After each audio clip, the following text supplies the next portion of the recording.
सुस्वागतम. रसिक हो, नमस्कार. रंगगंध कला सप्तन्यास चाळीसगाव तर्फे आयोजित स्वर्गीय पूज्य पुरुषोत्तम दाभेकर स्मृती जागतिक मराठी साहित्य अभिवाचन महोत्सवात आम्ही म्हणजे स्वर्गीय शांताराम जैन स्मृती प्रतिष्ठान अकोला सादर करीत आहोत बालचंद्र उखळकर लिखित विनोदी कथा सेकंड इनिंग. कथेचे अभिवाचक आहेत निवेदक प्राध्यापक डॉक्टर नाना भडके. रखुमाई सौभाग्यवती वर्षा भडके, देवकीबाई दामले आणि ललिता सौभाग्यवती मनीषा कुलकर्णी, दत्तोपंत दिवाडकर डॉक्टर राहुल देशमुख आणि निवेदक आनंद जागीरदार. दिग्दर्शक बालचंद्र उखळकर. सविनय सादर करीत आहोत विरोधी कथा सेकंड इनिंग. Second inning. संध्याकाळची वेळ होती. पुण्यातल्या कोथरूड भागातल्या एका विठ्ठल रखुमाई मंदिरात नेहमीप्रमाणे भक्तांची वर्दळ होती. अधूनमधून मंदिरातल्या घंटा वाजत होत्या. भक्त येत होते, देवासमोर हात जोडत होते. एक तारी गळ्यात अडकवून अखंड पांडुरंग पांडुरंग असा जप करणाऱ्या गोवांच्या पाया पडत होते, प्रदक्षिणा घालत होते. कुणी प्रसाद वाटत होते, कुणी तो प्रसाद खात होते. पण ह्या सगळ्यांपासून दूर मंदिराच्या पायऱ्यावर तेही अगदी एका कोपऱ्यात एक जोडपे बसलेले होते आणि त्या जोडप्यातला पुरुष सोबतच्या स्त्रीला म्हणत होता, देवकी, मला तुझ्याशी लग्न करायचं आहे. आपण लग्न करू आणि तू माझी बायको म्हणून माझ्या घरी नांदायला येशील ना? हे वाक्य बोलणारा त्या जोडप्यातला तो कोणी 25-30 वर्षाचा तरुण नव्हता आणि ती स्त्री ही विशीतली कोणी अल्लड तरुणी नव्हती, तर 65 वर्षांचे दत्तोपंत 60 वर्षाच्या देवकीबाईंना हे म्हणत होते.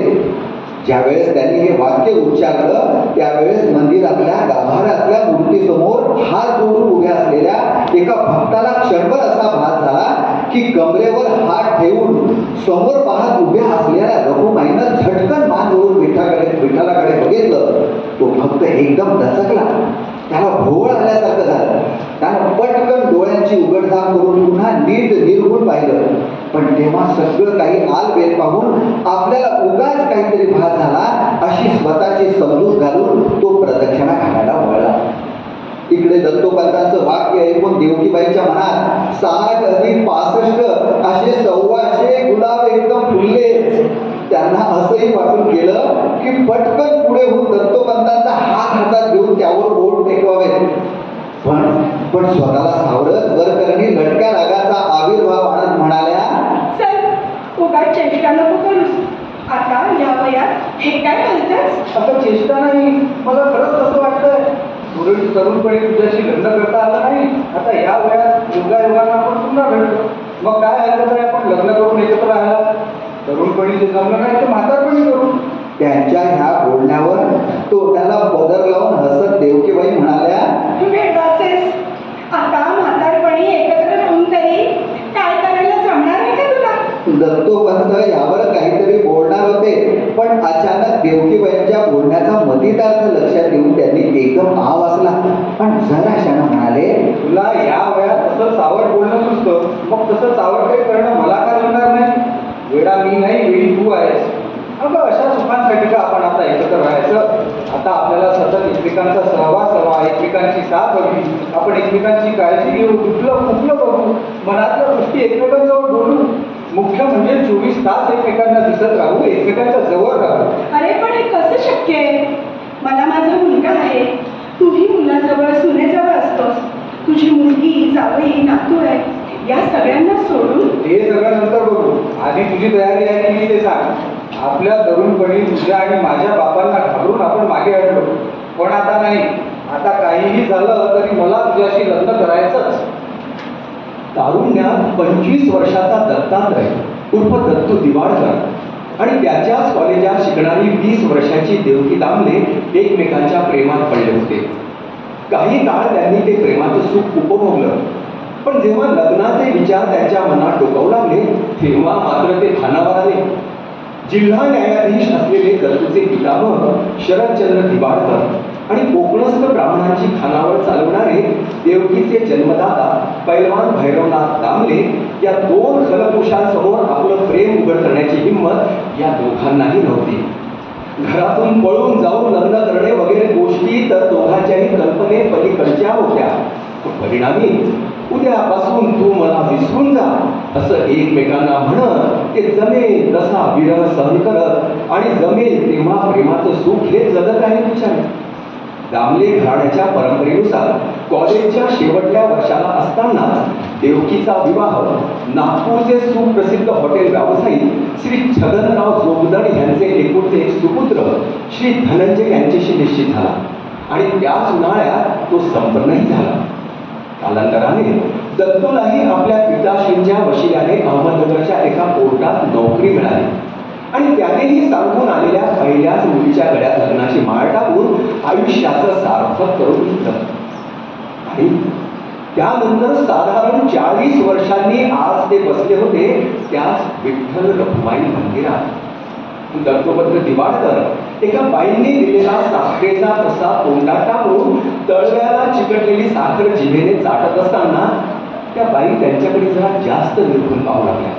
तेव्हा दत्तोपंत जरा संकोचून म्हणाले, काय आहे प्रसाद आहे तो, उगाच त्याचे कण इथे तिथे सांगायला नको म्हणून ते असे.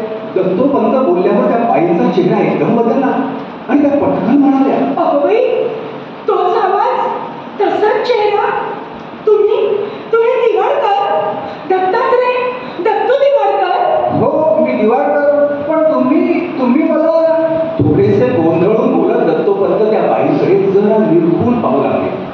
पाहता पाहता त्या बाईंच्या डाव्या भुवईच्या कानाकडच्या टोकाशी असलेला तीळ त्यांना दिसला आणि ते एकदम 40 वर्ष मागे भूतकाळात शिरले. ताबडतोब भूतकाळाने, तुम्ही देवकी दामले. ज्या क्षणी त्या दोघांचं हे अग्गबाई अरेच्या झालं त्या क्षणी कुणीही न वाजवता देवळातली घंटा वाजली. एका कोपऱ्यात एक तारे घेऊन अखंडपणे पांडुरंग असा जप करणाऱ्या बुवांचे 2-3 पांडुरंग चुकले आणि कुणीतरी विठ्ठलाच्या पायाशी वाहिलेलं फूल वाऱ्याच्या झुळकीनं रखुमाईच्या पायावर जाऊन पडलं. असा आश्चर्याचा आणि आनंदाचा पहिला भर ओसरल्यानंतर एकमेकांची चौकशी सुरू झाली. तू इथे कसा, तू इथे कशी, असे स्वाभाविक प्रश्न पहिल्यांदा आले. अगं, रिटायर झाल्यापासून इथेच माझ्या मुलासोबत असतो. आता 7 वर्ष होत आली. माझा मुलगा असून दोघेही IT कंपनीत आहे. माझा मुलगा बँकेत असतो ना. आता महिन्याभरापूर्वी त्याची इथे बदली झाली. शिवाय तोही अजून एकटाच आहे. मग त्याला खाऊ पिऊ कोण घालणार? मी असताना त्यांना बाहेरचं कशाला खायचं? त्यावेळेस एक प्रश्न दत्तोपंतांच्या मनात उभा झाला आणि त्यांनी जरा चाचरतच विचारलं, आणि मिस्टर? ते 2 वर्षापूर्वीच गेले हार्ट अटॅकनं. ते ऐकल्यावर दत्तोपंतांनी उगाचच मनातल्या मनात सुस्कारा सोडला. ते का हे त्या क्षणी त्यांनाही कळलं नाही, पण पाठोपाठ त्यांनीही उगाचच सांगून टाकलं, माझी पण मिसेस 5 वर्षापूर्वीच गेली. मेंदू ज्वराने लवकर निदान झालं नाही आणि झालं तेव्हा खूप उशीर झाला होता. हे सगळं बोलत असताना त्या दोघांनाही त्यांचा प्रेममय भूतकाळ आठवत होता. पण उघडपणे त्याविषयी काही बोलण्याची ती वेळही नव्हती आणि गरजही नव्हती. त्यानंतर त्या दोघांच्या आणखी थोड्या औपचारिक गप्पा झाल्या. त्या गप्पांमधून दोघांनीही हे जाणून घेतलं की ते दोघेही रोज संध्याकाळी नियमितपणे त्या मंदिरात येत असतात आणि म्हणजे दोघेही जवळपासच कुठेतरी राहतात. आणि त्यानंतर त्या दोघांच्या योगायोगानं पण नियमित भेटी होऊ लागल्या. देवकीबाईंच्या मंदिरात येण्याच्या वेळेसच योगायोगानं दत्तोपंतही मंदिरात येऊ लागले. स्वाभाविकच तिसऱ्या भेटीतच एकमेकांच्या व्हॉट्सॲप नंबरची देवाणघेवाण झाली आणि good morning, good night messages येऊ जाऊ लागले. एक दिवस सहज सांगितल्यासारखा देवकीबाईंनी आपल्या घराचा सविस्तर पत्ता दत्तोपंतांना सांगितला. त्यानंतर 2च दिवसांनी दुपारच्या वेळेस, म्हणजे देवकीबाईंचा मुलगा बँकेत असतानाच्या वेळेस, तुझ्या घराच्या जवळपास आलो आहे, घरी आहेस का, असा दत्तोपंतांचा मेसेज देवकीबाईंच्या मोबाईलवर झळकला आणि त्यांनी लगेच हो असा मेसेज हसऱ्या चेहऱ्याचा इमोजी टाकून पाठवला. स्वाभाविकच पुढच्या 5 मिनिटातच त्या इमोजी सारख्याच हसऱ्या चेहऱ्याने दत्तोपंत देवकीबाईंच्या दारात उभे होते. त्यानंतर एकदा संध्याकाळी मंदिरात भेटल्यावर आग्रह करून दत्तोपंतांनी देवकीबाईंना आपल्या घरी चलण्याविषयी सुचवले आणि त्याही फारसे आडेवेडे न घेता तयार झाल्या. घरी गेल्यावर मंदिरात भेटल्या, तुम्ही ओळख निघाली, म्हटलं चला घरी, असं त्यांच्याविषयी दत्तोपंतांनी मुलाला आणि सुनेला सांगितलं. हळूहळू मंदिराच्या एका कोपऱ्यात असलेल्या पायऱ्यांवर बसून गप्पा मारण्याचा त्यांचा प्रकार सुरू झाला आणि हळूहळू त्या गप्पांची वेळही वाढत गेली. एकमेकांच्या भूतकाळातले सगळे तपशील जाणून घेतले गेले. थोडक्यात त्यांच्या प्रेमाची सेकंड इनिंग सुरू झाली होती आणि आज तर स्पष्टपणे लग्नाची इच्छा प्रदर्शित करून दत्तोपंतांनी सिक्सरच मारला होता. त्यामुळे मनातून सुखावलेल्या देवकीबाईंनी जरी सुरुवातीला लटका विरोध दर्शवला होता तरी आता काहीही झालं तरी मला तुझ्याशी लग्न करायचंच. हे दत्तोपंतांचं निर्वाणीचं वाक्य ऐकल्यावर मात्र त्यांनी मनापासून हसत लाजत प्रतिसाद दिला आणि म्हणाल्या, खरंच करूच आपण लग्न. आपण लवकरच आपल्या घरच्यांना सांगू. छे घरी घरी काही सांगायचं नाही. अनपेक्षितपणे दत्तोपंत म्हणाले आणि देवकीबाई दचकल्या. घरी सांगायचं नाही? मग लग्न कसं करणार आपण? आणि घरी का नाही सांगायचं? अगं वेडी का काय तू? तुझा मुलगा किंवा माझी मुलं या गोष्टीला संमती देतील का? त्यांना समजावणं आपल्याला जमणार नाही. ते चक्क आपल्याला वेड्यात काढतील आणि पुन्हा एकदा आपली फाटाफूट होईल. पण मग लग्न कसं करणार? पळून जाऊन? देवकीबाईंनी एकदम आवाजला. क्षणात त्यांच्या डोळ्यासमोर दृश्य तरळलं की ते दोघेही त्यांच्याच वयाच्या एका घोड्यावर स्वार झाले आहेत आणि त्या घोड्याला शक्य होईल तेवढ्या वेगाने जंगलातल्या पायवाटेने ते पळवत आहेत. तितक्यात मागून आणखी काही घोडे त्यांचा पाठलाग करत आहेत हे जाणवते. मागे पाहिल्यावर कळते की त्यांचा मुलगा, दत्तोपंतांचा मुलगा आणि सून, मुलगी आणि जावई आणि आणखीही काही नातेवाईक त्यांचा पाठलाग करत आहेत. तेवढ्या त्यांच्या घोड्याचा एक पाय खड्ड्यात पडतो आणि घोड्या सकट ते दोघेही जमीन दोस्त होतात. त्याचबरोबर शाहरुख देवकीबाई उद्गारल्या, नको बाई, ते पळून पिळून नको. अगं म्हणजे तुला काय वाटलं? तुम्ही मध्यरात्री मी सुटकेस घेऊन तुझ्या घरी येणार, पुण्याची शिळ वाजवणार, मग तूही तुझी बॅग घेऊन गुपचूप घराबाहेर पडणार आणि मग आपण दोघे मिळेल ती एसटी किंवा रेल्वे पकडून कुठल्या तरी लांबच्या गावाला जाणार आणि लग्न करणार? मीडीच आहेस, माझं नीट ऐकूनही घेत नाहीस.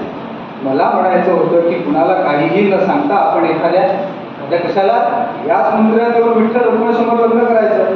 तू, मी, एक भटची, आंतरपाठ, 2 हार, एखादा माझा विश्वासाचा मित्र, एखादी तुझी मैत्रीण, बस. देवाच्या साक्षीनं आपण एकमेकांच्या गळ्यात हार घालू, भटची मंगलाष्टक म्हणतील, झालं आपलं लग्न. इथून मग सरळ माझ्या घरी जायचं.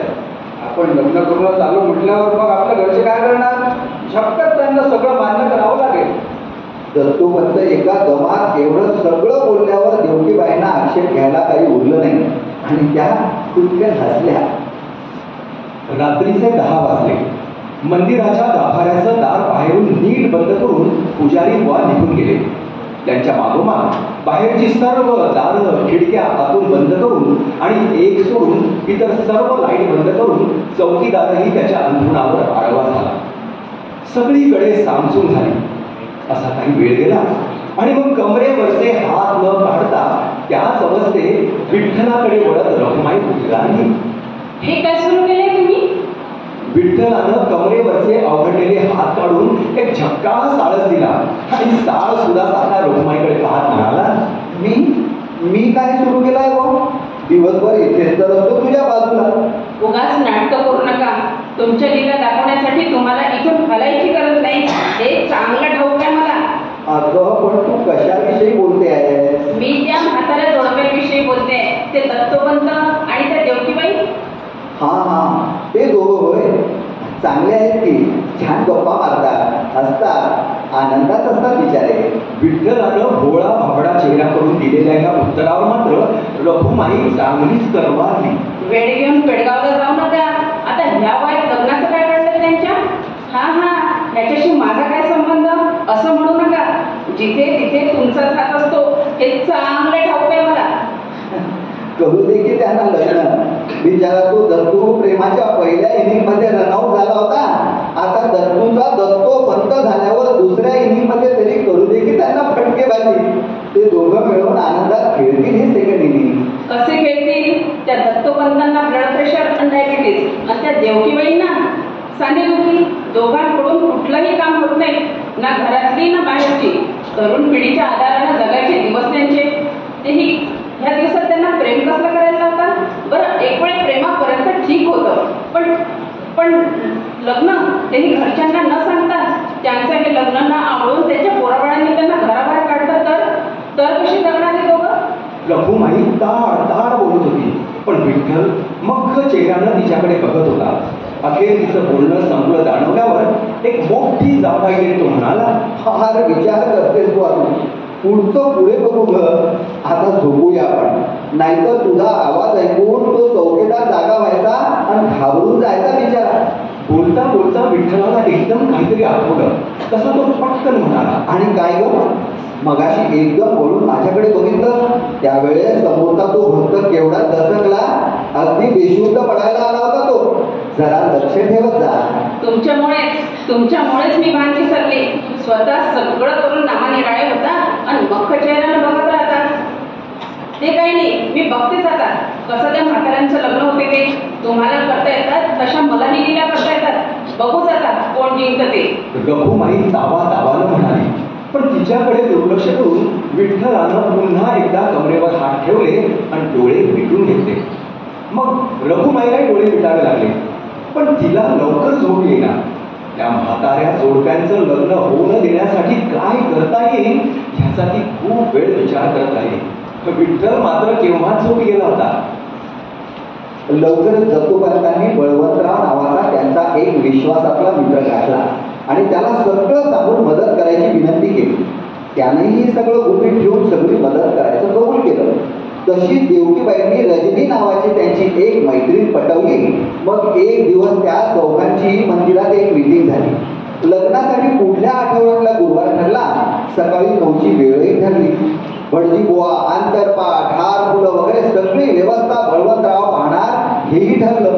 शिवाय लग्न जरा दूरच्या एका टेकडीवरच्या कृष्णाच्या मंदिरात करायचं असं देवकीबाईंनी सुचवलं. त्या मंदिरात फारशी गर्दी नसते, ते आपल्याला बरं असं कारण त्यासाठी त्यांनी सांगितलं आणि दत्तोपंतांनाही ते पटलं. तेव्हा वाजंत्री आणायची का असा उत्साही प्रश्न बळवंतरावांनी विचारला. त्यावर जराशी वैतागून दत्तोपंत म्हणाले, फक्त वाजंत्री? त्यापेक्षा आपण मोठा युनिफॉर्मवाला बँड आणू आणि सोबत डीजे सुद्धा मागवू. एक सजवलेली कार पण आणा. लग्न झाल्यावर आपण एक छानपैकी वरात काढून वाजत गाजत आमच्या घरी जाऊ. मात्र त्या वरातीत तुम्ही आणि रजनीताई पूर्ण वेळ असले पाहिजे. दत्तोपंतांच्या या बोलण्यावर देवकीबाई आणि रजनीताई हसायला लागल्या. तेव्हा आपली चूक लक्षात येऊन बळवंतरावही हसायला लागले. लग्नाच्या 2 दिवस आधी ते दोघं नेहमीप्रमाणे मंदिरात भेटले. तेव्हा देवकीबाई दत्तोपंतांना म्हणाल्या, लग्नाला चांगले कपडे घालून ये. एखादा छानसा मलमली किंवा रेशमी कुर्ता पायजमा घाल. तुझ्याकडे असेल तर त्यावर एखादा जॅकेटही घाल. आणि हो, चांगली गुळगुळीत दाढी कर. बऱ्याचदा तुझी ती पांढरी कुरकुरती दाढी वाढलेली असते. मी पण माझी एक लाल कलरची कांजीवरम साडी नेसून येणार आहे. ती पांढऱ्या रंगाची फरची टोपी घालून का डोक्यावर? दत्तोपंत चेष्टेच्या सुरात म्हणाले. त्यावर हसत देवकीबाई म्हणाल्या, घाल ना. हे अर्ध टक्कल दिसण्यापेक्षा बरं ते. मग दोघेही हसले. पण मग जरा गंभीर होऊन दत्तोपंत म्हणाले, आणि हो, लग्नानंतर मला असे अरे पुढे करणं बंद कर. 60 वर्षाची आपली ही नवी आई आपल्या 65 वर्षाच्या बापाला अरे दत्तू म्हणून हाक मारताय हे पाहून माझ्या मुलाला काय वाटेल? बरं, इकडची स्वारी म्हणेल तसं वागेन ना मी. लाजण्याचा अभिनय करत देवकीबाई म्हणाल्या आणि दत्तोपंतांनी कशाचीही फिकीर न करता हलकेच देवकीबाईच्या गालावर लाडी थापटी मारली. लग्नाचा दिवस उजाडला. आदल्या रात्री दत्तोपंतांना नीट झोप लागली नव्हती. सारखी दचकून जाग यायची. नाही म्हटलं तरी दुसऱ्या दिवशीच्या त्यांच्या लग्नाच्या प्रकरणाचं त्यांना जरा टेन्शनच आलं होतं. घरातल्या कुणालाही न सांगता लग्न करून टाकू, पुढचं पुढे बघू असं त्यांनी देवकीबाईंना जरी म्हटलं होतं, तरी जसजशी ती वेळ जवळ येत होती तसतसे ते अस्वस्थ होऊ लागले होते. आपली दोन्ही मुलं, सून, जावाई, शिवाय देवकीचा मुलगा आणि इतरही सर्व नातेवाईक ह्यांची काय प्रतिक्रिया असेल, ते हे लग्न प्रकरण ऍक्सेप्ट करतील का, आपला मुलगा, सून, देवकीला स्वीकारतील का, असे उलटसुलट विचार गेल्या 2 दिवसांपासून त्यांचं डोकं उतरडायला लागले होते. आणि काल रात्रभर तर त्या अवस्थेमुळे त्यांना स्वस्थ झोप लागली होती.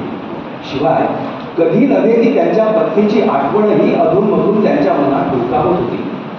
लग्नाच्या बाबतीत आधी पूर्णपणे खंबीर असलेले ते गेल्या 2 दिवसात अचानक कसे डळमळीत व्हायला लागले होते हे त्यांनाही कळत नव्हतं. अशाच अवस्थेत ते सकाळी रोजच्या पेक्षा जरा लवकरच अंथरुणावरून उठून बसले आणि उठल्याबरोबर अनावधानाने त्यांची नजर समोरच्या भिंतीवर असलेल्या त्यांच्या पत्नीच्या फोटोकडे गेली. तो पाहताना त्यांना असं वाटायला लागलं की रोज हसरा दिसणारा तिचा चेहरा आज तसा दिसत नाही. पुन्हा अस्वस्थतेची एक लहर त्यांच्या मनात तरळून गेली. पण स्वतःला सावरते उठले आणि सकाळच्या दिनक्रमाला लागले. तेव्हा 6 वाजले होते. सर्वांनी 8:30 पर्यंत त्या कृष्णाच्या मंदिरात जमायचं असं ठरलं होतं. त्यांच्या घरापासून ते मंदिर दूर होतं. ऑटो रिक्षानं निदान 20-25 मिनिटं लागली असती. त्यामुळे त्यांना 8 वाजेपर्यंत घराबाहेर पडणं आवश्यक होतं. म्हणजे त्यांच्याजवळ 2 तासांचा वेळ होता. उद्या सकाळी मला 8 वाजता एका मित्राच्या नातवाच्या मौंजीला जायचं आहे, अशी त्यांनी आदल्या रात्रीच मुलाला आणि सुनेला खोटीच थाप मारली होती. 7 वाजता गुळगुळीत दाढी करून आणि आंघोळ आटोपून देवकीबाईंनी सांगितल्याप्रमाणे कुर्ता, पायजामा आणि जॅकेट असा पोशाख करून असले नसलेले केस त्यातल्या त्यात चोपून चापून बसवून ते 7:15 वाजता त्यांच्या खोली बाहेर पडले. खोली बाहेर पडताना त्यांची नजर पुन्हा एकदा पत्नीच्या फोटोकडे गेली. पण तेव्हाही तिचा चेहरा नेहमीसारखा हसरा दिसला नाही. तेव्हा मात्र ते दचकले आणि रात्रभर त्यांना छळणारी ती अपराधीपणाची भावना पुन्हा एकदा त्यांच्या मनात सरून आली. तरी कसं बसं स्वतःला सावरत ते दाराकडे वळले आणि दाराची बेल वाजली. इतक्या सकाळी कोण आला असेल बुवा असा विचार करतच त्यांनी दार उघडलं आणि दारात त्यांच्या मेहुणीला ललिताला पाहून दत्तोपंत हबकलेच. ललिता पुण्यालाच म्हणजे चिंचवडला राहत असेल आणि अधूनमधून त्यांच्याकडे येत असेल.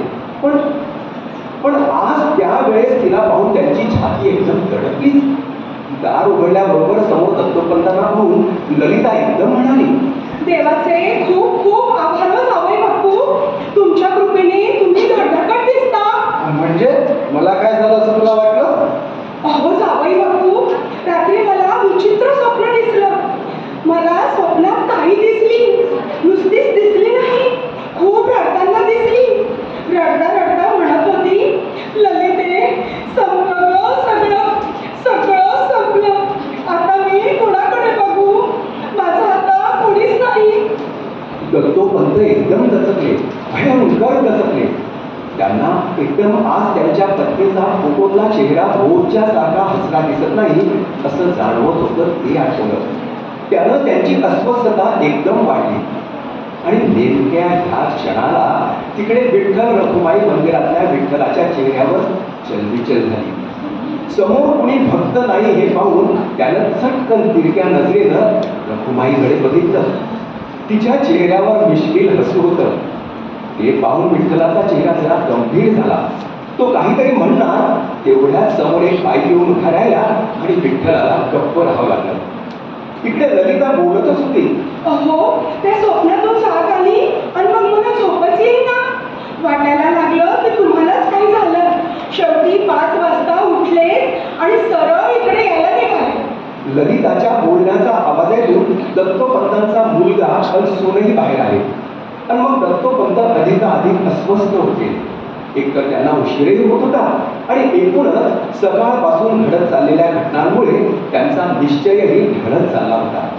शेवटी सगळं असह्य होऊन ते एकदम बोलले, ठीक आहे, आता मला धडधाकट पाहून तुझं समाधान झालं ना, मी निघतो आता. मला एका मुंजीला जायचं आहे. तू थांब आता, जेवण करून जा किंवा असं कर जाऊच नको. मी आल्यावर वाटलं संध्याकाळी जा पडत. असं घाईघाईनं बोलून दत्तोपंत घराबाहेर पडले आणि दीपकडे चालायला लागले.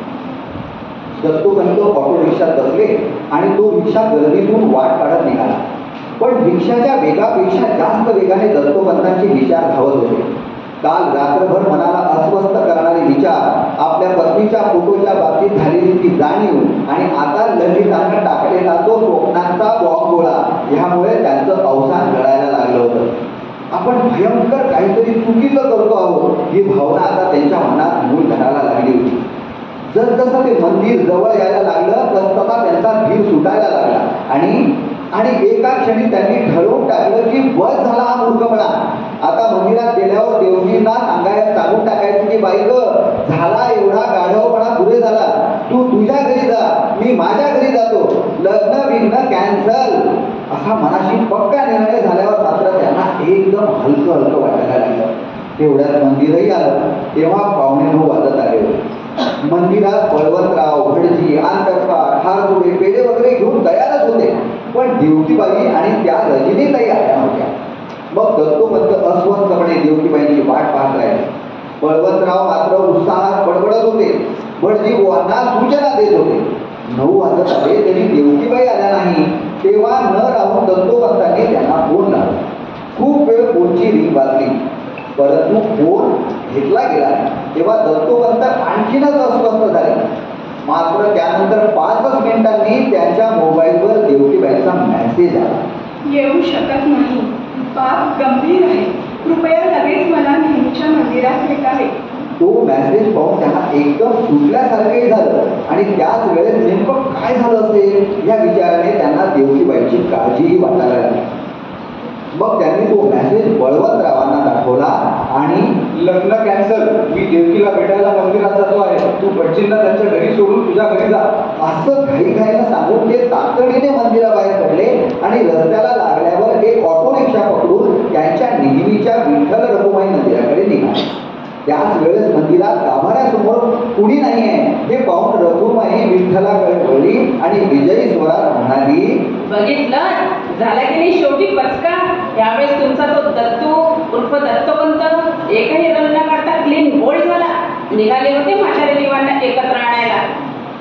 विठ्ठल काही बोलला नाही. रखुमाई जिंकण्याच्या आनंदात पुन्हा समोर पाहायला लागली. पण त्यामुळे विठ्ठलाच्या दगडी चेहऱ्यामागचे खट्याळ व्हावे तिला दिसले नाही. दत्तोपंतांचा ऑटो रिक्षा नेहमीच्या मंदिरासमोर पोहोचला. घाईघाईने ऑटो रिक्षावाल्याला पैसे देऊन दत्तोपंत धडधडल्या छातीनं मंदिरात शिरले. देवकीबाईंच्या बाजूनं लग्नाच्या बाबतीत नक्कीच काहीतरी गडबड झालेली दिसत होती. इकडे त्यांनीही मनाशी घुमजाव केलंच होतं.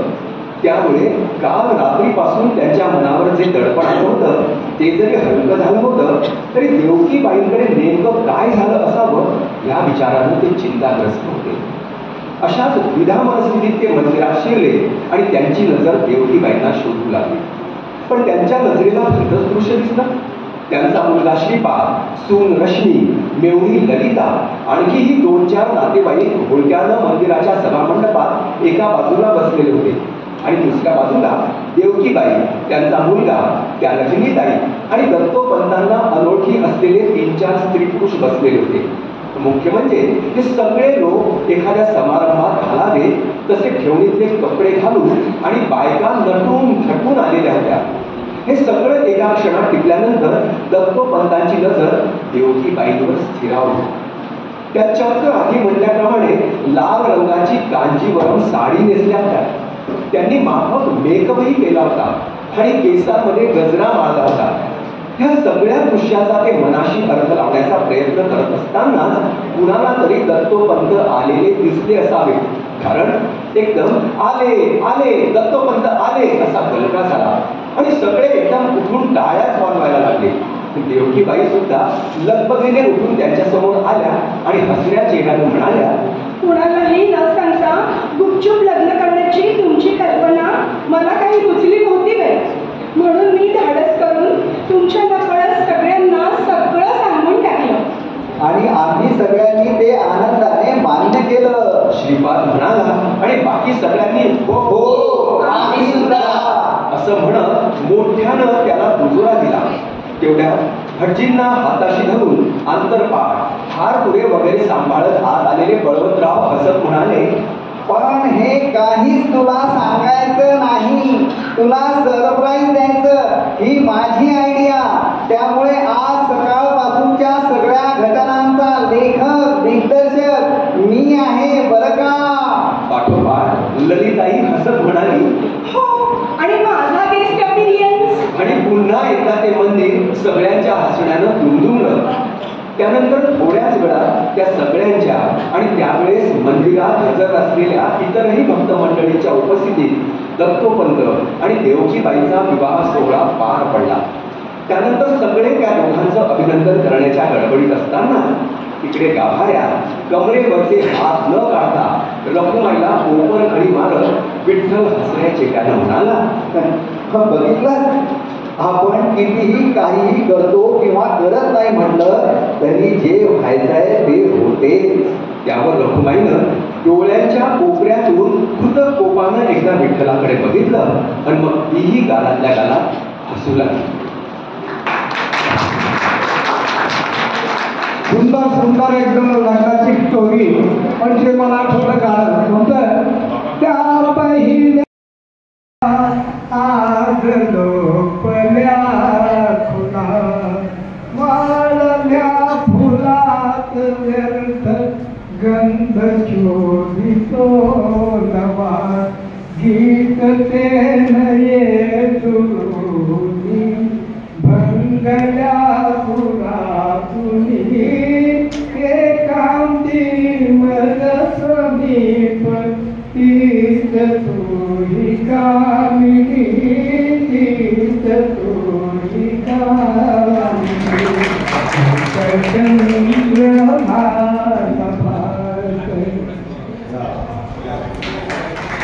या ठिकाणी मुलींमध्ये